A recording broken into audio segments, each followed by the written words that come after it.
The final playwright of the great three tragedians of ancient Athens was Euripides.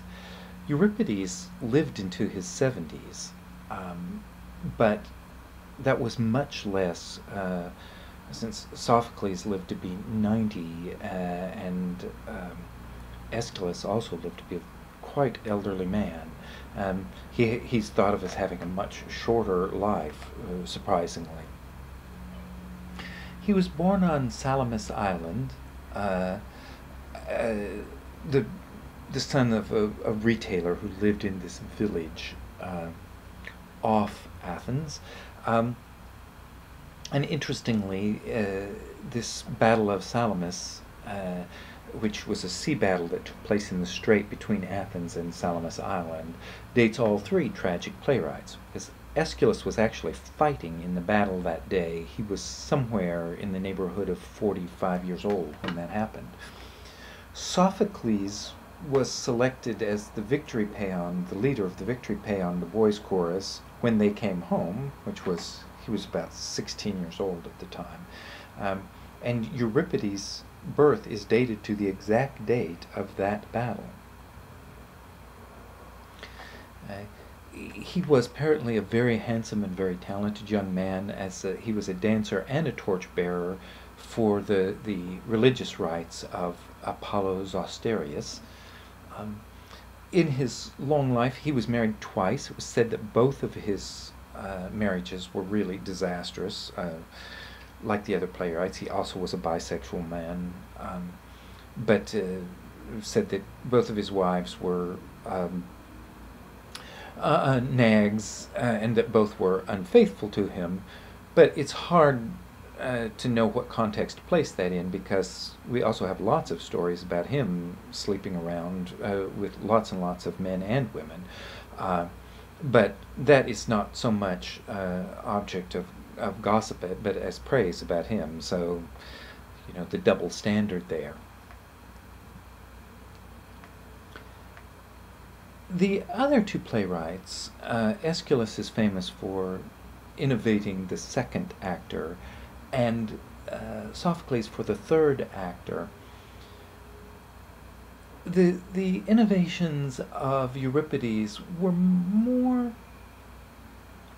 fine-grained, a little harder to see, but he developed a much more realistic style.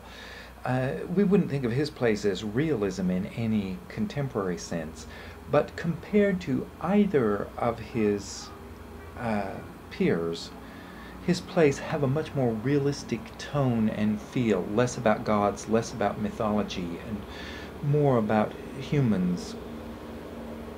He's said to be the most tragic of poets because the edges of human suffering in Euripides are absolutely pushed to the limits.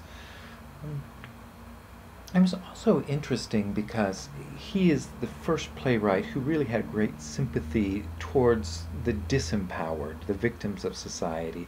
And he wrote especially insightfully and favorably about women and the way in which women were disempowered.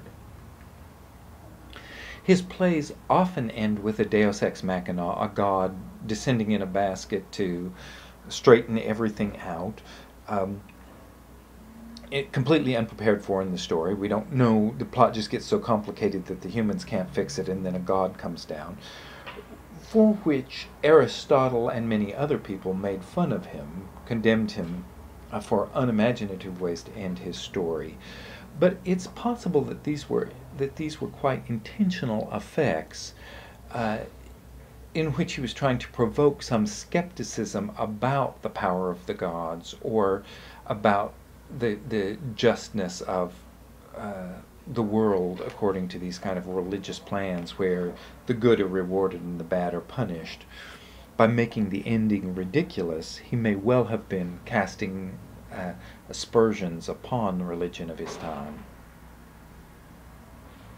He wrote 92 known plays, and just like the other two playwrights, Aeschylus and Sophocles, there's also a top 7 list for him. But interestingly, as we will see, we also have an 11 additional plays from Euripides, so more than double the number of the others. and more than the other two playwrights combined. You can again see a Greek manuscript here to get an idea of what a Greek play looked like. No spaces between words, no punctuation except these kind of floating periods that mark the end of a speech, a change of speaker, but there are no speech headings in it, so you just have to know who's in the scene, gather from the words that are being said, and figure out who's speaking at any given time. But we got more of his plays because, interestingly enough, though he was much less valued in his own lifetime because he was thought of being too critical and too pessimistic, after his lifetime he was thought of as a much greater playwright than the earlier two tragedians, and his reputation increased. The 7 select plays, that is, the ones that made the ancient, top 10 list, include the play Alcestis, and most famously, probably still the most famous of all his plays, was Medea. Fascinating to us, but that in the contest in which Medea competed, it was judged last. He was the 3rd place finisher in the year 431 for the trilogy that contained Medea. It may be that the other two plays were not nearly as good as Medea, or it may have been that Medea was so shocking. This play about a woman who kills her children to get even with her husband for abandoning her was just too violent and ugly for the audience of the time. Hippolytus, a play about a young man whose mother-in-law, not his mother-in-law, his stepmother, falls in love with him, and the weirdness of all of that. Andromache, one of the characters in the Trojan War. The play Hecuba, who is the central character of the Trojan women, but she has her own separate play, and then, of course, the Trojan Women, the play we're reading for our class, about the victims of the Trojan War. Those two plays have a great deal of resemblance to each other. One seems to be a rewrite of the other.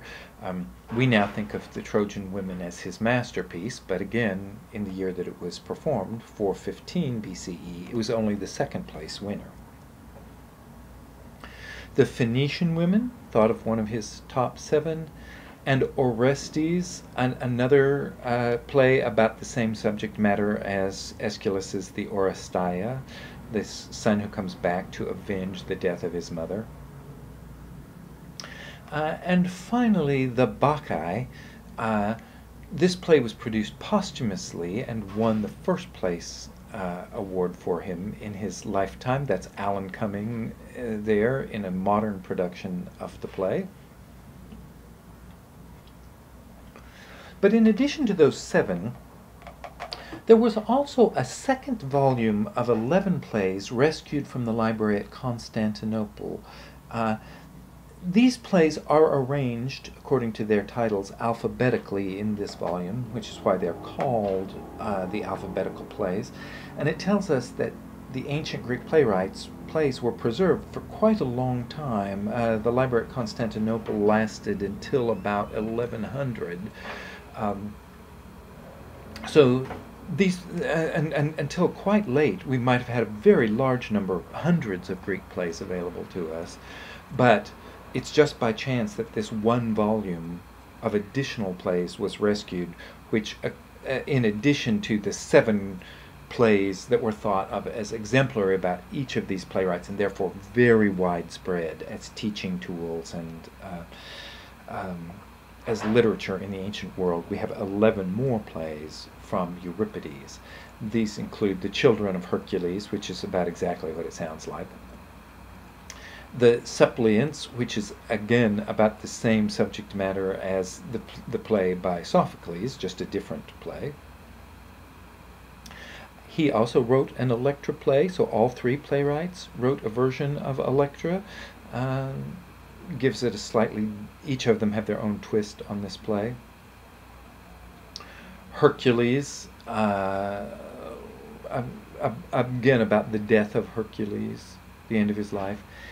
Iphigenia in Taurus, which is an alternate version of the myth in which she is not actually murdered but whisked away by the goddess Artemis at the last second, and mystically transplanted to the island of Taurus, where she contemplates the fate that she might have had, and eventually she meets her brother Orestes. Ion, the play Helen of Troy, about this famous figure in Agamemnon, and that we all know as the source of the Trojan War. Iphigenia in Aulis, another play that won the first prize finish after his death. This was in the actual year of his death, and it's about the moment that Iphigenia is led up to the altar for what she thinks is going to be her marriage, but is in fact her murder, her sacrifice by Agamemnon.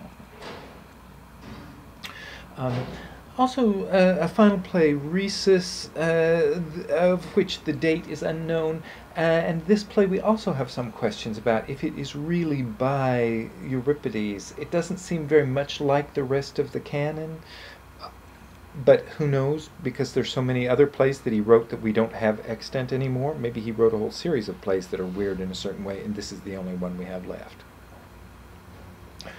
We also have a version of Cyclops, the satyr play. It's the only satyr play we have left to us, which is basically a very stupid and scatological farce